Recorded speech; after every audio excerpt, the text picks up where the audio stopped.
Nyní si připravíme drink ze skupiny Sourů, což jsou kyselé drinky. Drink se jmenuje Whisky Honey Sour a budeme na něj potřebovat irskou whisky, čerstvou citronovou šťávu, med a trochu vaječného bílku. Ozdobou potom bude čerstvý citron a koktejlová třešeň. Standardně na whisky sour se používá žitná whisky nebo bourbon. My jsme udělali takovou lehčí obměnu a budeme právě používat ječmenou whisky irskou, protože zase vyniká svojí jemností a skvěle se snoubí právě s medem a citronovou šťávou.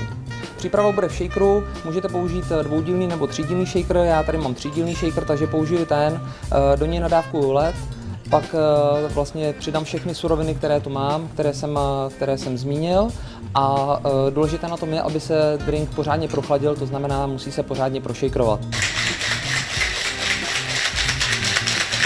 Pak se to scedí na čistý led, ozdobí se a drink je hotov.